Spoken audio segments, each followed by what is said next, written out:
নমস্কার, আপনারা দেখছেন KTV বাংলা। আপনাদের সঙ্গে আমি শান্তনু শুরু করছি নীতি নির্ণয় আর দুর্নীতির আরও একটি গুরুত্বপূর্ণ পর্ব। আপনারা প্রত্যেকেই জানেন দুর্গাপুরে যা ঘটনা ঘটেছে, যে নিন্দনীয় ঘটনা ঘটেছে, যা ভাষায় প্রকাশ করা যায় না, নিন্দার ঝড় চারিদিকে উঠেছে, গণধর্ষণ। আবারও সেই মেডিকেল ছাত্রী, সেকেন্ড ইয়ারের MBBS ছাত্রী, উড়িষ্যার ছাত্রী, সে দুর্গাপুরে IQCT মেডিকেল কলেজে ডাক্তার হওয়ার স্বপ্ন নিয়ে তার বাবা মা তাকে ভর্তি করেছিলেন এবং বেসরকারি প্রাইভেট কলেজে খুব এক্সপেন্সিভ। আপনারা জানেন ইঞ্জিনিয়ার ডাক্তারি হওয়া মানে পড়ানো কিন্তু ভীষণ চ্যালেঞ্জিং ব্যাপার, অনেক পয়সা লাগে সেখানে। সেই স্বপ্ন নিয়েও সে এখানে গেছিল এবং তারপর সেই মেডিকেল ছাত্রী গণধর্ষণের শিকার হলো। 5 জন ইতিমধ্যেই অ্যারেস্টেড, পুলিশ অ্যারেস্ট করেছে। কিন্তু আমাদের প্রশ্ন, আরজি করের পর আবারও কেন এই ঘটনা ঘটলো, এই নিয়ে কিন্তু মানুষের মধ্যে তোলপাড়। প্রত্যেকেই প্রশ্ন করছেন, প্রত্যেকেই জানতে চাইছেন এবং তার ভেতর থেকে প্রশাসন, বিরোধী দলনেতা সবাই সেখানে যেতে শুরু করেছেন। এমনকি আরজি কর আন্দোলনের সঙ্গে যারা যুক্ত ছিলেন, ডক্টরস ফ্রন্ট, তারাও সেখানে গেছেন। এখন গিয়ে আলটিমেট কী লাভ হলো? আবারও তো সেই একই ঘটনা পুনরাবৃত্তি হলো। তো আমাদের আজকের পর্বটা আমরা সেই নিয়ে রাখবো যে এই ঘটনা কেন হলো এবং কিসের জন্য হলো এবং দায় কার। এবং মুখ্যমন্ত্রী তার সঙ্গে বলেছেন, মহিলাদের ক্ষেত্রে বলেছেন যে একটা নির্দিষ্ট সময়ের পর রাত্রে বাইরে বেরোনো যাবে না। এই নিয়ে কিন্তু তোলপাড় পড়ে গেছে বিভিন্ন মহলে। ডক্টর তাপস প্রামাণিক আমার বাঁদিকে বসে আছেন, আরজি কর আন্দোলনের অন্যতম মুখ এবং আপনারা প্রত্যেকে তাকে চেনেন। আজকে আমরা তাই জন্যই তাকে আমাদের আজকে এই অনুষ্ঠানে অতিথি করে এনেছি। তাপসদা, আপনাকে স্বাগত KTV বাংলার স্টুডিওতে এবং নীতি নির্ণয় আর দুর্নীতি অনুষ্ঠানে। প্রথমেই বলি, আপনাদের দায়িত্ব অনেক বেড়ে গেল, কারণ নির্দিষ্ট সময়ের পর মুখ্যমন্ত্রী বলছেন মহিলাদের ক্ষেত্রে, তো সেই কাজ যদি তারা না করতে পারেন সেখানে তো আপনাদের করতে হবে। আপনার কাছ থেকে আমি ওপিনিয়ন জানতে চাইছি। দেখুন, আশা করি, দেখুন আমি তো অ্যাডমিনিস্ট্রেটর নই, বিভিন্ন জায়গায় হয়তো আলোচনা হচ্ছে। আপনার কি আপনাদের যা স্টুডিওতে যে সমস্ত মহিলা কর্মী আছেন, মানে ফিমেল ওয়ার্কার্স, তাদের কি আপনারা রাত 8টার পর আগেই কি আপনারা ডিউটি শেষ করে দিচ্ছেন কি? মানে তাদেরকে বাড়ি পাঠিয়ে দিচ্ছেন? কারণ আমাদের রাজ্যে তো অলরেডি আমাদের যিনি অভিভাবক তিনি বলেই দিয়েছেন বেশি রাতে আপনারা বাইরে বেরোবেন না। তার কারণ হচ্ছে এতদিন ধরে সরকার কি করেছে, বাইরে এই সমস্ত ধর্ষক, এই সমস্ত যারা হাইনার মতো সবসময় বসে আছে তাদেরকে দিনের পর দিন প্রশ্রয় দিয়েছে আমাদের প্রশাসন। এই ঘটনা কি করে হয়? প্রথম কথা যেটা বলার চেষ্টা করলেন যে একটা বেসরকারি মেডিকেল কলেজ, সেই বেসরকারি মেডিকেল কলেজের দায়িত্বটা বেড়ে যায়। আমি একটা কথা বলতে চাই যে ঘটনাটা তো ঘটেছে বাইরে ঘটেছে, তাহলে বাইরের ওই জায়গারও দায়িত্ব কি এই বেসরকারি মেডিকেল কলেজের? দেখুন, বেসরকারি মেডিকেল কলেজের দায়িত্বটাকে অস্বীকার করা যায় না। হ্যাঁ, অবভিয়াসলি তাদের কিছু দায়িত্ব আছে, সেই দায়িত্বটা কতটা পালন করেছে সেটাও দেখতে হবে, তদন্তের বিষয়। কিন্তু সে যেখানে এই গণধর্ষণের শিকার হয়েছে সেটা কিন্তু ক্যাম্পাসের বাইরে, আর ক্যাম্পাসের বাইরে আশা করি মেডিকেল কলেজের দায়িত্বের ভেতরে পড়ে না। এবং তার বাইরে যে ল অ্যান্ড অর্ডার সিচুয়েশান, সেটা কিন্তু সরকার বা প্রশাসনের দায়িত্ব। আর যারা এই অপরাধী যা এখনো পর্যন্ত যারা ধরা পড়েছে তারা কারা, তাদের হয়তো এখনো জানি না, ব্যাকগ্রাউন্ড বেরিয়ে আসেনি। তারা হয়তো এরা হ্যাবিচুয়াল অফেন্ডার, এই ধরনের ক্রাইম করে, সেখানে হয়তো মদ গাঁজার ঠেক খুলে বসে থাকে। আমি আপনাকে একটু ইন্টারাপ্ট করি। যারা ধরা পড়েছে, বিরোধী দলনেতার ভার্সন হচ্ছে তারা শাসক দলের সঙ্গে কোনোভাবে ডাইরেক্টলি অথবা ইনডাইরেক্টলি জড়িত। বলুন। এখনো পর্যন্ত যতগুলো ক্রাইম ধরা পড়েছে, মানে লাস্ট 1-1.5 বছরে, মানে অন্তত আরজি কর থেকে আমি যতগুলো দেখতে পাচ্ছি যারা অ্যাকিউজ, তারা শাসক দলের ছাড়া অন্য কারোর সাথে যুক্ত আছে। সন্দীপ ঘোষ, আশিস পান্ডে আমার জুনিয়র জেলে আছে। এই তো আফসার আলী খান, আমার যে এখন যিনি প্রিন্সিপাল, তাকে মুখের উপর বললো একজন কন্ট্রাকচুয়াল ওয়ার্কার, আমি কারোর কথা আসিনি, দিদিকে ফোন করে নিন। তাহলে এইগুলোকে, তারপরে এই যে ল কলেজটা কসবা কলেজে হলো, সেই কসবা কলেজে তো দেখলাম প্রতিটা ওই যে মনোজিৎ মিশ্র, ম্যাঙ্গো দাদা, তার মাথার উপরে তো সব বড় বড় তৃণমূলের নেতা। কি করে থাকে তারা? কি কিচ্ছু জানে না? তারা কিচ্ছু জানে না? এটা হতে পারে কোনো দিন? শাসক দল ছাড়া এদের সাথে কারা যুক্ত থাকবে? আপনার প্রশাসন আছে, পুলিশ খুব ভালো কাজ করছে, এত ভালো কাজ করছে, অনুব্রত মণ্ডলের এত গালাগালি দেওয়ার পরে, দেখুন আমি হয়তো পুলিশদের নিয়ে প্রচুর সমালোচনা করি এবং সেটা নিয়ে পুলিশের একটা অংশ আমার উপরে বিশাল ক্ষিপ্ত, সেটাও আমি জানি। কিন্তু অনুব্রত মণ্ডল যে কথাটা বলল সেই বলাটার উপরে কি অ্যাকশন নিয়েছে। আমি একটা আমার পার্সোনাল ঘটনা আমি শেয়ার করব, যেহেতু আমি এমার্জেন্সিতে ডিউটি করছি। আমি কিছু পুলিশ অফিসারকে জিজ্ঞাসা করেছি যে আপনারা, ওরা রাতের বেলা দেখবেন অ্যালকোহলিক পেশেন্ট যে তারা ড্রিঙ্ক অ্যান্ড ড্রাইভ কেস নিয়ে চলে আসে মেডিকেল খুব মানে দ্রুততার সাথে, এবং এসে তাদের মেডিকেল করান। আমি আজ পর্যন্ত আমাদের কোনো ডাক্তারবাবু কোর্টে যেতে হয়নি। তার কারণ হচ্ছে জানি ওই হসপিটালটার বাইরে চলে গেলেই কি হয়, কিন্তু যেহেতু আমাদের কাছে আসে আমরা দিতে দায়বদ্ধ। এবার মুশকিলটা হচ্ছে কোথায় কোন কোনায় কোন মদ খেয়ে পড়ে আছে, গাঁজা খেয়ে পড়ে আছে, আপনি তাকে তুলে আনতে পারেন, কিন্তু একটা কোনায় কোনো মেয়ে যদি যায় অন্ধকার রাস্তায়, তার সিকিউরিটি আপনি প্রোভাইড করতেন। আমি কলকাতা পুলিশে যে দীর্ঘদিন ধরে কলকাতায় রয়েছি, আমি দেখিনি রাস্তায় কেউ মদ খেয়ে বা কোথাও একটা কোনায় কিছু পড়ে রয়েছে, হয়তো তাদের কিন্তু ঠিক পুলিশ খুঁজে পায়। কিন্তু এই সমস্ত হাইনা, এই সমস্ত ধর্ষক, এই সমস্ত ক্রিমিনাল, এদের কিন্তু পুলিশ দেখতে পায় না। এটা কি সত্যি দেখতে পায় না? আমি এটা বিশ্বাস করি না। তারপর তার পাশাপাশি আপনাকে এটা জিজ্ঞেস করি, আমি এটা আপনাকে প্রশ্ন করি, মুখ্যমন্ত্রী যে কথা বলেছেন যে সব ক্ষেত্রে তো পুলিশ জানতে পারবে না। আজকে একটি বেসরকারি মেডিকেল কলেজ হোক, বেসরকারি ইঞ্জিনিয়ারিং কলেজ হোক, হোস্টেলে থাকলে তার নির্দিষ্ট কিছু রুলস অ্যান্ড রেগুলেশনস থাকে। মুখ্যমন্ত্রী যেটা বলছেন, কিছু মানুষ বলছেন এর অপব্যাখ্যা করা হচ্ছে, কারণ তিনি বলছেন শৃঙ্খলা আগে, ডিসিপ্লিন আগে। বলুন। ডিসিপ্লিনটা তার দলের এই যে সমস্ত হাইনাগুলো ঘুরছে তাদের শেখানো উচিত, মনোজিৎ মিশ্রকে শেখানো উচিত, অনুব্রত মণ্ডলকে শেখানো উচিত। একজন মেডিকেল স্টুডেন্ট পড়তে এসছে, আমি কি শুধু ডে ডিউটি দিই? আমি একজন ডাক্তার হিসেবে বলছি, আমাকে নাইট ডিউটি দিতে হয়। সমস্ত মেয়েরা দেয়, তারা কি করবে? তাদের তো রাস্তা পার হতে হবে। হসপিটালে তো রাতের সবসময় খাবার দাবার পাওয়া যায় না। আর এখানে সে কটায় বেরিয়েছে? 8টার দিকে বেরিয়েছে, যেটা বলা হচ্ছে 12:30। 12:30টায় তো বেরোয়নি। আর 500 থেকে একটা, আমরা কি ধরি মেডিকেল কলেজ মানে কিন্তু একটা হাই সিকিউরিটি জোন। আপনি ওটা নাই বলছেন যে কেন বেরিয়েছে, কেন অভয় তো ছিল তার ডিপার্টমেন্টের ভিতর, সেখানে কি করে এই ঘটনাটা ঘটলো? সেখানে আপনার সিকিউরিটি কি করছিল? আপনি এটা বলতে পারেন? আপনি মানে ভেতরে থাকলেও মরবে, তখন তারা একটা এক্সকিউজ দেওয়া হবে যে ওই প্রিন্সিপাল সন্দীপ ঘোষ যেমন বলেছিল যে ও কেন সেখানে গিয়ে শুয়েছিল একা। আবার এখানে বলা হচ্ছে যে সে বেরিয়েছিল কেন। আরে বাবা, 8টার সময় বেরোবে তো কখন বেরোবে? আপনিও হচ্ছে একজন জার্নালিস্ট, আমি একজন ডাক্তারি পড়েছি, আমরা সবাই কলেজ লাইফ বা হোস্টেল লাইফ কেউ কেউ কাটিয়েছি। এটা কি সম্ভব যে কেউ ঘরবন্দি থাকবে কলেজ লাইফে? তারা কখনো কখনো তো বাইরে বেরোবে। আর শুনুন, 24 ঘন্টা আরজিকর নয়, সারা পশ্চিমবঙ্গে তার সিকিউরিটি দেওয়ার দায়িত্ব কিন্তু সরকারের। বাইরে যদি এরকম হাইনা এবং ধর্ষক ঘোরে এবং কেউ একজন বেরিয়ে পড়লে, আজকে ওর জায়গায় তো অন্য কেউ হতে পারতো, তাহলে সেও ধর্ষণের শিকার হতো। তাহলে আপনার পুলিশের কাজ কি? পুলিশের কাজ হচ্ছে এই সমস্ত ধর্ষক, এই হাইনা যেগুলো ঘুরছে তাদের জেলে ভরা। আপনারা ভরেছেন? আপনারা সেটা না করে বলছেন মেয়েরা ঘরে বেরোবে না। অলরেডি আপনি মানে হওয়ার পরে অ্যারেস্ট করছেন, হওয়ার আগে প্রোঅ্যাক্টিভ মেজার্স নিতে পারেন না? ওই জায়গায় 5 জন, তারা তো নেশার ঠেক বসিয়েছিল। হয়তো দেখা যাচ্ছে এরকম, হয়তো পরে তদন্তে বেরিয়ে আসবে হ্যাবিচুয়াল অফেন্ডার, যেমন হচ্ছে আরজি করে অভয়ের কাছে সঞ্জয় রায়কে কি দেখা হলো, কলকাতা পুলিশের যে গাড়ি, কমিশনারের নামে অ্যালোটেড গাড়ি সে ইউজ করছে, তার নামে একাধিক কেস আছে। সে কি করে কলকাতা পুলিশের যারা ওই ওয়েলফেয়ার আছে তাদের ফ্যামিলিকেও ঝুঁকির মুখে ফেলাচ্ছে, এবং পরে কলকাতা পুলিশ যারা পোর্ট্রে করেছে। যদিও আমরা অনেক কিছু বিশ্বাস করি না, তদন্তের ক্ষেত্রে তারা বলেছে যে তার এরকম 5 রেকর্ড রয়েছে। এরকম 5 রেকর্ডের লোককে আপনি কি করে সিভিক ভলেন্টিয়ারে ঢোকালেন? আর 500 থেকে 700 মিটার একটা হাই সিকিউরিটি জোনের আশেপাশে সেই সমস্ত জায়গায় এরকম ঠেক কি করে তৈরি থাকে, ওখানে লোকজন কি করে থাকে? আর দ্বিতীয় কথা, যে কল্যাণী এইমস হয়েছে, আমি বলছি এইমসগুলো আশেপাশে জানতো, এরকম জোনই আপনি খুঁজে পাবেন না। কল্যাণী এইমস হলো, আমি এখনো জানি না এটা কতটা কি নিয়ম আছে, আমাকে দেখতে হবে। ওই সমস্ত আশেপাশে জায়গাগুলোতে মিউনিসিপ্যালিটি কনভার্ট করে দেওয়া হচ্ছে, এবং সেখানকার মানে ইমপ্রুভমেন্টই আলাদা। এবং এখানে আমি শুধুমাত্র এই গভর্নমেন্টকে ব্লেম করবো তা না, আমি কেন্দ্র সরকারকেও বলবো।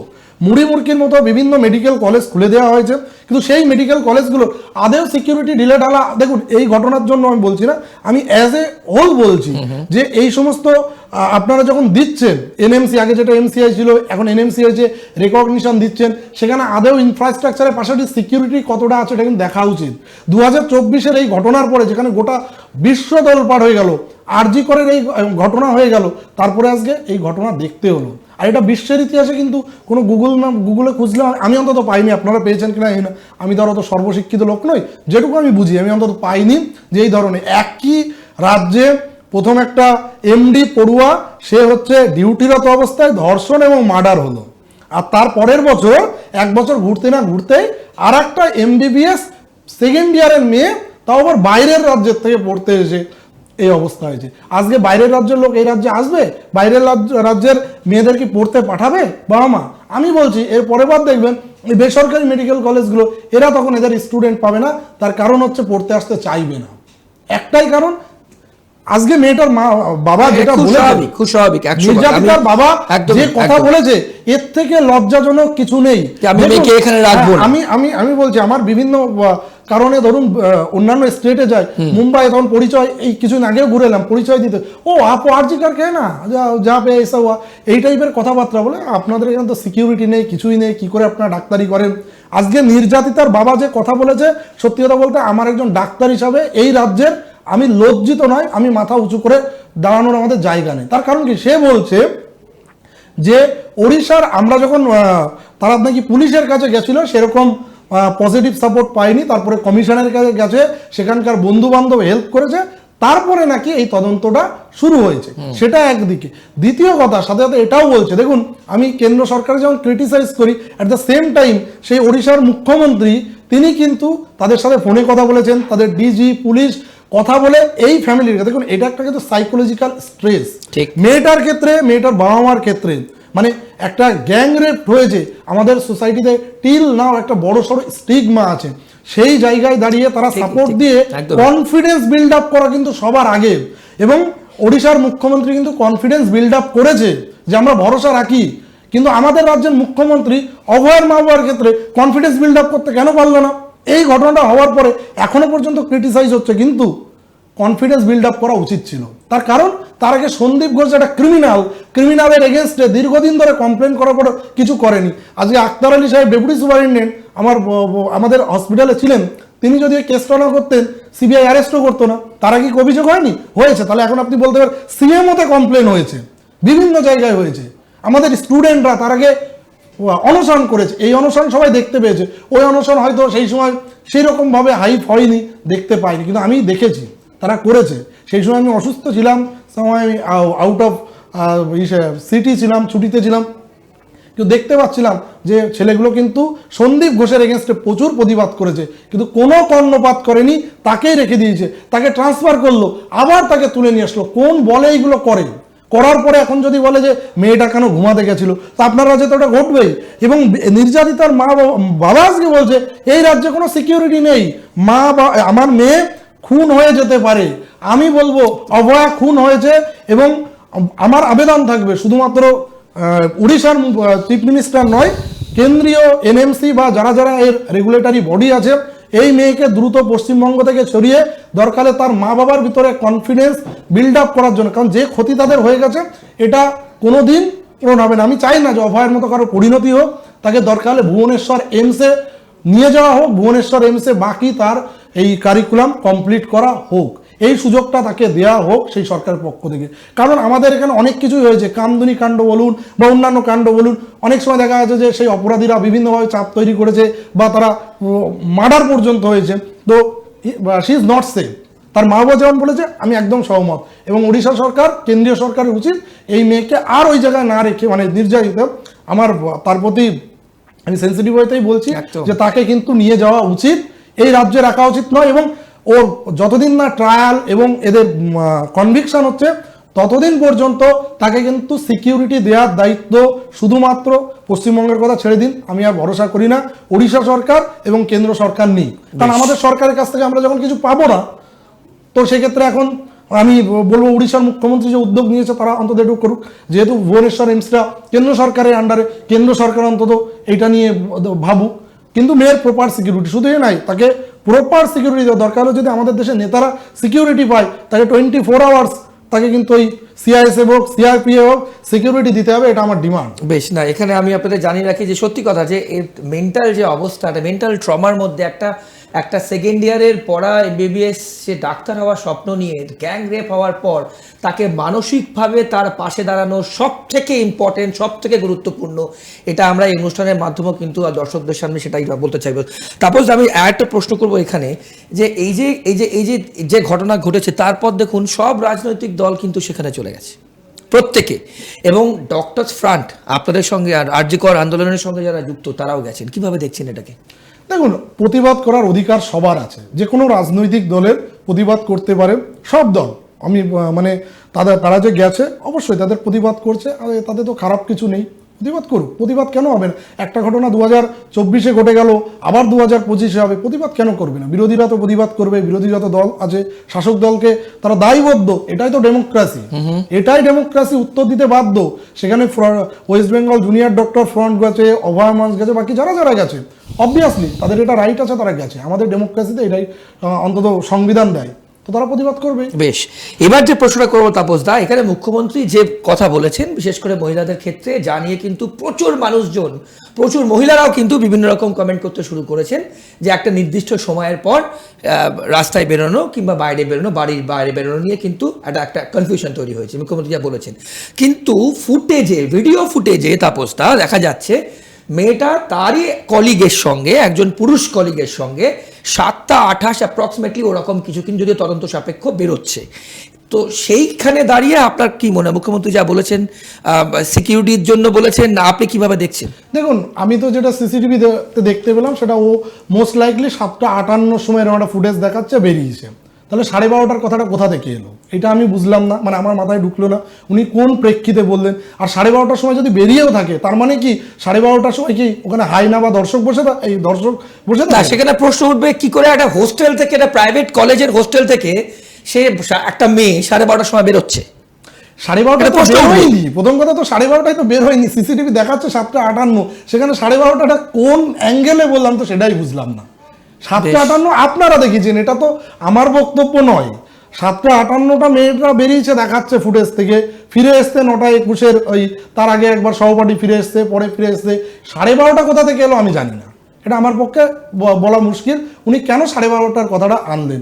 আর দেখুন 12:30টার সময় যদি বেরিয়েও থাকে তার মানে কি কারোর এইটা সেই রাজ্যের কি এই অবস্থা হবে যে সেখানে বাইরে বেরোলে রেপ হয়ে যাবে? হ্যাঁ, হসপিটালের রুলস রেগুলেশনের ভিতরে থাকা উচিত, আমিও বিশ্বাস করি, কিন্তু তার মানে এটা নয় যেখানে 24 আওয়ার্স ডিউটি হয়, সে আপনাদের চ্যানেল চলে, বিভিন্ন সংবাদ মাধ্যম চলে, যেখানে এমার্জেন্সি সার্ভিস 24 আওয়ার্স চলে, তাহলে তারা কি রাস্তায় বেরোতে পারবে না? বেরোবে না, এটাই কি আমাদের রাজ্যের নিয়ম?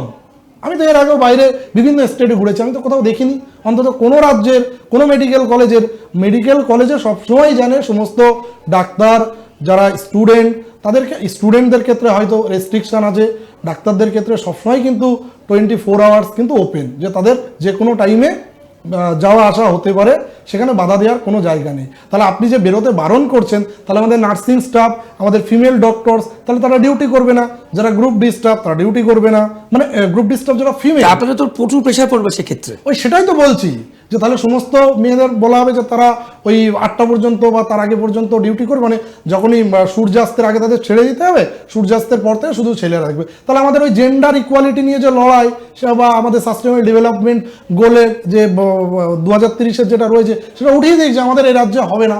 আমাদের এই রাজ্যে হচ্ছে জেন্ডার ইনইকুয়ালিটিতে বিশ্বাসী, মেয়েদেরকে খাঁচায় বন্দি করে রাখা। একদম একদম। তারপরে আপনি কি দুর্গাপুর গেছিলেন? না, দুর্গাপুর আমি যাইনি, কারণ দেখুন যেতে পারলে খুবই ভালো হতো, কিন্তু এই মোমেন্টে যে পরিস্থিতি চলছে সেই পরিস্থিতির ভেতরে প্রথম কথা হচ্ছে ঘটনা ঘটে গেছে, আপনি পুলিশকে তো টাইম দিতেই হবে, সেটা একটা তদন্ত সাপেক্ষ, তারা এখন দুম করে তো দুদিনে তো একটা জিনিস হয়ে যায় না, তারা তদন্ত করছে, করুক। আমার যখন সুযোগ হবে আমি অবশ্যই চেষ্টা করব, আমি চেষ্টা করেছি যোগাযোগ রাখার, অভয়ের মা বাবাও তারাও যোগাযোগ রাখার চেষ্টা করছে। অলরেডি স্টেটমেন্টও দিয়েছেন। হ্যাঁ, তারা স্টেটমেন্ট দিয়েছে, তারা কথাবার্তা বলেছে, এবং অলরেডি আমি যে আবেদনটা করলাম সেই আবেদনটাও যে তাদেরকে ভুবনেশ্বরে নিয়ে যাওয়া হোক, সেটাও আমি এখন এই মোমেন্টে মিডিয়ার সামনে বলছি না, সেটা পরে আমি বলবো যদি ব্যাপারটা হওয়ার পরে। এবার যখনই সুযোগ হবে, দেখুন এখন সমস্ত রাজনৈতিক দলগুলোর একটা কি যে ওরা আমার দিকে আসুক, কে আমার দিকে আসুক, আমি কোনো রাজনৈতিক দলের পার্ট নই, আমি একজন ফ্রিল্যান্সার, মানে হচ্ছে ওই ফ্যামিলির, আমি হচ্ছে নির্যাতিত পলিটিক্যাল ফ্রিল্যান্সার। আমি পলিটিক্যাল ফ্রিল্যান্সারও বলা উচিত না, এই আন্দোলনে অভয়ের মা বাবার সাথে তারা যেখানে যেখানে ডেকেছে, যখন যেতে বলেছে আমি গেছি।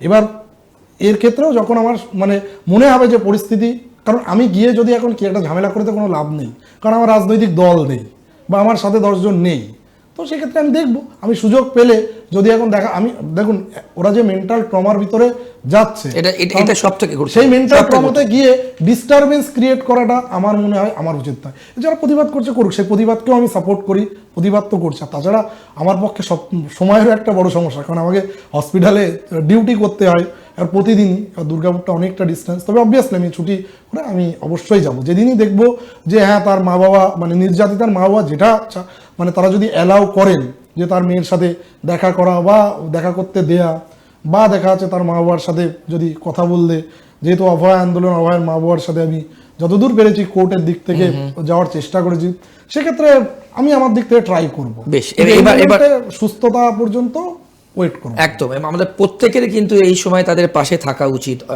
শেষের দিকে প্রায় তাপসদা, অভয়ার যেহেতু আপনি প্রশ্ন তুললেন, আরজিকর কাণ্ড নিয়েও কিন্তু মানে কি বলবো, কলকাতা জুড়ে, রাজ্য জুড়ে, দেশ জুড়ে, পৃথিবীর বিভিন্ন জায়গায় কিন্তু লণ্ডভণ্ড হয়ে গেছিল, মানুষজন রাস্তায় নেমেছিল, রাত দখল, যে নাম কোনোদিন মানুষজন আপনার কেউ শোনেনি, সেই আন্দোলনও কিন্তু আমরা দেখেছি। তারপরে আমার প্রশ্ন থাকবে আপনার কাছে যে আরজিকর কাণ্ড নিয়ে তো কোনো মুভমেন্ট হলো না, মানে আলটিমেটলি কিন্তু সেই একজনই কনভিক্টেড হলো। দেখুন, এত সুপ্রিম কোর্টে মামলা হলো, এত হিয়ারিং হলো, যদি দিনের পর দিন হলো, কি হলো?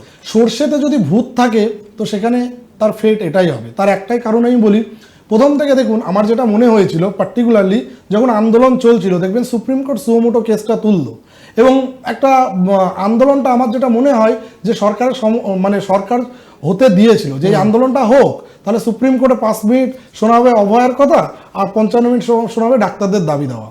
আলটিমেট দেখা যাচ্ছে যে পিছন দিক দিয়ে ওদিকে ট্রায়াল হয়ে গেছে। এবং আমি অনেকবার রিকোয়েস্ট করেছিলাম, তার মা বাবাকেও বলেছিলাম, আমার সাথে আইনজীবী জয়ন্ত নয়ন চ্যাটার্জি এবং শীর্ষেন্দু সিংহ রায়, তারা হয়তো যদি এই ভিডিওটা দেখতে পারেন হয়তো জানতে পারবেন, তারাও গেছিলেন যে নারাজি পিটিশন দিন, যেটার জন্য ওনারা আফসোস করছেন। এবং পরবর্তীকালে আমাদের এই আন্দোলনের সবথেকে দুর্বলতার জায়গা কি বলুন তো, যখন আন্দোলনের সময় আন্দোলন করুন, কিন্তু আপনাকে কোর্টে ফাইট করতে হবে। এবং এখানে সরষেতে ভূত মানে ওনাদের যে বাড়ির লয়াররা ছিল, কোনো লয়ারই এই ঠিকঠাকভাবে তাদের কাজটা করেননি, যার কারণেই এই সমস্যাটা তৈরি হয়েছে। বা এই যে লাস্টে 7 অক্টোবর সুপ্রিম কোর্ট থেকে শুধুমাত্র অভয়ার ম্যাটারটা এসছে হাইকোর্টে, বাকি এই যে national task force, CCTV, security issue সমস্ত কিন্তু এখন সুপ্রিম কোর্টে। দেখবেন দীর্ঘদিন ধরে সুপ্রিম কোর্টে উঠছে না কেসটা, তো আমাদের কোনো অর্গানাইজেশন সেখানে কিন্তু সেটাকে মেনশন করছে না। ভাই যে আমি কয়েকদিন আগে দেখলাম আমাদের ডাক্তারের সাথেও আমার বিতর্ক হয়েছে যে বিভিন্ন ডাক্তারবাবুদের ডেকে হ্যারাসমেন্ট করছে পুলিশ স্টেশন থেকে, কিন্তু মাননীয় প্রধান বিচারপতি প্রাক্তন চন্দ্রচূড় স্যার তিনি বলেছিলেন যে ডাক্তারদের এগেনস্টে কোনো পিউনিটিভ অ্যাকশন নেওয়া যাবে না। তাহলে এটা তো কন্টেম্প্ট অফ কোর্ট, তাহলে সেইটাকে তো মেনশন করতে হবে, কিন্তু আমি দেখতে পাচ্ছি না। বা 7 অক্টোবর অভয় মা বাবাও চেষ্টা করেছিলেন, 3টে পক্ষ, joint platform of doctor, junior doctor from এবং অভয় মা বাবার পক্ষ থেকে একজনই উকিল, একজনই অ্যাডভোকেট। আমি যেমন আমার সাজেশন ছিল একজন অ্যাডভোকেট কেন থাকবে, সুপ্রিম কোর্টে তিনটা পার্টির মিনিমাম 3 জন থাকবে। 3 জন থাকলে সুপ্রিম কোর্টে যেটা হয়েছিল, অভয়ার কেসটা এখন হাইকোর্ট থেকে সিবিআইয়ের কাছে যায়, সেদিন 3 জন উকিল দাঁড়িয়েছিলেন, বিল্লদল ভট্টাচার্য, বিকাশ রঞ্জন ভট্টাচার্য, ফিরোজ এডুলজি। কিন্তু আজকে সুপ্রিম কোর্টে দেখুন এর কোনো ফলো আপ নেই। তাহলে আমাদের অর্গানাইজেশন শুধু রাস্তা ফলো আপ নেই কেন? দেখুন এই কথাগুলো আমি বললে আমার এগেনস্টে দেখবে কিছুক্ষণ বাদে সমস্যা তৈরি হবে। সমস্যাটা হচ্ছে যে তারা রাস্তায় উই ওয়ান্ট জাস্টিস করবে, কিন্তু কোর্টে কেউ এইগুলোকে মুভমেন্ট করবে না। কেন করবে না তারাই জানে। আমি যেমন বিশ্বাসী যে এই দেশে দেখুন একটা রেপ অ্যান্ড মার্ডার বা কিছু একটা হলে আপনি যত কিছুই করেন তার একটা বিচার পেতে ওই 15 বছর লেগে যায়। নির্ভয়ার কেসেও সেরকম 6 বছর 8 বছর বাদে কনভিকশন হয়েছে। আর আমাদের এখানে এই আন্দোলনের সব থেকে বড় ব্যর্থতা হচ্ছে কোর্টে ঠিকঠাক লড়াই নেই। কারণ এত বড় একটা আন্দোলন কোর্টে লড়াই ঠিকঠাক হলো না। বা আমাদের ন্যাশনাল টাস্ক ফোর্স কোথায় গেল, সুপ্রিম কোর্টের মনিটর কোথায় গেল, এইটা নিয়ে কোনো আইনজীবীরা প্রশ্ন করেন। এখন বলবেন যে আপনি তাহলে কি করছেন। দেখুন সুপ্রিম কোর্টে ওই দূর পর্যন্ত যাওয়ার মতো যে আইনজীবীর যে ফিজ লাগে দেওয়ার মতো ক্ষমতা আমার নেই। আমার থাকলে আমি অবশ্যই বলতাম, কিন্তু যারা পার্টি হয়েছিল সেই পার্টি তারা কিন্তু সেখানে যাচ্ছে না, সেখানে সেইভাবে উকিলকে দিয়ে বলাচ্ছে না, তাই কেসটা চলছে না সুপ্রিম কোর্টে। সিম্পল। এটা নিয়ে অনেক সমালোচনা হবে, এটা অনেকবার আমি বলেছি, কেউ শোনেনি। আমার কথা শুনবে কেন? কারণ আমি তো তাদের সদস্যও নই, কোনো অর্গানাইজেশনও পার্ট নই যে আমার হয়ে কেউ কথা বলবে। মানুষজনকে এটাও বলতে শোনা যাচ্ছে যে এখানে নাকি বিচার পাওয়া যায় না, বিচার কিনতে হয়। তো সেটা তো মানে অস্বীকার করার তো কোনো জায়গা তো নেই। সাংঘাতিক আমাদের দেশে statement, মানুষজন বলছেন। আমাদের দেশে হচ্ছে যে আপনি যদি সুপ্রিম কোর্ট বা হাইকোর্টের যে অ্যাডভোকেটদের একটা তো ফিজ আছে পার্টিকুলারলি, মানুষ কেন টাকা দিয়েছিল? তাহলে আমাদের দেশে এরকম একটা ঘটনা ঘটলো, টাকা নেওয়ার তো কোনো যুক্তি ছিল না। টাকাটা উঠেছেই তো যে যারা অ্যাডভোকেট তাদেরকে ফিজটা অনেক বেশি, সুপ্রিম কোর্ট হাইকোর্ট তাদেরকে দিতে হবে, যেটা ডাক্তারদের পক্ষ থেকে প্রোভাইড করতে পারবে না, বা উভয়ের পক্ষ থেকে, বাড়ির পক্ষ থেকে প্রোভাইড করতে পারবে, সেই টাকাটা দিয়েছিল। তাহলে এটাকে আপনি টাকা দিয়ে উকিল রাখছেন, উকিল সুপ্রিম কোর্টে মুভ করছেন এবং তারপরে বিচার হচ্ছে, ব্যাপারটা এইরকম। বেশ, তা বলতে তাহলে আলটিমেটলি আমাদের সময় প্রায় শেষ। কিভাবে দেখছেন এই দুর্গাপুরে যা গণধর্ষণ যা হয়েছে, যেদিকে যাচ্ছে, কি দেখছেন? এটাও কি আরজি কর পার্ট 2 হয়ে যাবে? আর দেখুন, বিচারের দিক থেকে দেখুন, একটা দিক থেকে আমি বুঝেছি মেয়েটা বেঁচে আছে, এটা একটা পজিটিভ পয়েন্ট। সেক্ষেত্রে মানে দোষীরা শাস্তি পাবে, এবং তার মা বাবা, আমি যেটুকু বুঝেছি যে অভয়ার ফ্যামিলির পক্ষ থেকে প্রথম দিক থেকে হয়তো অনেকটা মিসলিড হয়েছে, কিন্তু এনার ফ্যামিলি কিন্তু যেভাবে এগিয়েছে, যে সমস্ত পদক্ষেপগুলো নিয়েছে, এবং আমরাও পাশে আছি, আমরাও বলবো, তবে এর বিচার হবে, এটা ছেড়ে দেবে না, কারণ এটা অন্য রাজ্যের মেয়ে, এটা অত সহজে কিন্তু পাবে না। কারণ ওড়িশা সরকার প্রথম থেকেই কিন্তু এই ব্যাপারটা নিয়ে উঠে পড়ে লেগেছে, এবং আমি বলবো তারা যেন এটা করে, কন্টিনিউ রাখে, এর বিচার হবে। মেয়েটা সিকিউরিটি সেফটি দিতে হবে, এবং ফ্যামিলি সিকিউরিটি সেফটি দিতে হবে। কিন্তু আমাদের এই রাজ্যে লাস্ট 1-1.5 বছরে যে রাজ্যে পরপর এরকম MBBS পড়ুয়া, MD পড়ুয়া একজন ধর্ষিতা হয়, গণধর্ষিতা হয়, একজন মৃত্যু হয়, সেই রাজ্যে অন্তত প্রশাসন বলে কিছু নেই। ইমিডিয়েট আর্টিকেল 355 ইম্পোজ করা উচিত। কেন্দ্র সরকার কেন করছে না আমি এটা বুঝতে পারছি না। এবং অনেক আজকে আমাদের রাজ্য পুলিশের ডিজি কে রাজীব কুমার চ্যাংদোলা করে সিবিআই অফিসারদের তুলে নিয়ে গেছিল। আজকে এত বছর পরে সুপ্রিম কোর্টের এই নমুনায় হিয়ারিং হলো, এখন আমি পুরোপুরি দেখে পারিনি। সে হচ্ছে রাজ্য পুলিশের ডিজি। না, তাহলে আপনি মনে করছেন এই মুহূর্তে 355 আর্টিকেল 355 মানে রাষ্ট্রপতি শাসনের দিকে আস্তে আস্তে একদম রাষ্ট্রপতি শাসন যদি আপনি নাও, অনেক সময় রাষ্ট্রপতি শাসন হচ্ছে লাস্ট অপশন, যেটা আমাদের যে রাজ্যপাল যাচ্ছেন দুর্গাপুরে। দেখুন, রাজ্যপাল তো অনেক জায়গায় যাচ্ছেন, আরজি করেও এসেছিল। রাজ্যপাল কি রিপোর্ট পাঠায় আর কি হয় আমি জানি না। সিবিআইকে তো আমি সিবিআই এখন আর বলি না, ওটা সার্কাস ব্যুরো অফ ইনভেস্টিগেশন। ওদের যখন ভোট আসে তখন মনে হয়, তখন চলে আসে। ওরা যেমন অভয়ের ক্ষেত্রেও কোর্টে গিয়ে বলছে বিচার চলছে, আলটিমেটলি ওরা কোর্টের আগের দিন আসে, বাকি টাইম দিল্লিতে কাটায়। এখনই আর্টিকেল 355 যদি না ইম্পোজ করা হয়, এই রাজ্যে ল অ্যান্ড অর্ডার সিচুয়েশন কন্ট্রোলে আসবে না। খুব বড় কথা বললেন। তারপর অনেক ধন্যবাদ আপনার সময়ের জন্য। আমরা আজকের পর্ব দুর্গাপুরে যে ঘটনা ঘটেছে, অর্থাৎ গণধর্ষণ কাণ্ড যে ঘটেছে MBBS এর উড়িষ্যার যে ছাত্রীর সঙ্গে হয়েছে সেকেন্ড ইয়ারে, সেই নিয়ে কথা বললেন। এবং তাপস প্রামাণিক বিস্ফোরক বললেন যে সময় এসে গেছে 355 অর্থাৎ 355 আর্টিকেল ইম্পোজ করার বাংলায়। তিনি কিন্তু এটা বললেন যে পরিস্থিতির দিকে আমরা যাচ্ছি। শেষ কথা অবশ্যই মানুষজন বলবেন, আপনারা বলবেন, গণতন্ত্রের আপনারাই শেষ কথা বলেন। আজকের পর্ব দেখবার জন্য অনেক ধন্যবাদ। অন্যান্য সব খবরের জন্য আপনাদের চোখ থাকুক KTV বাংলার পর্দায়। নমস্কার, ভালো থাকবেন।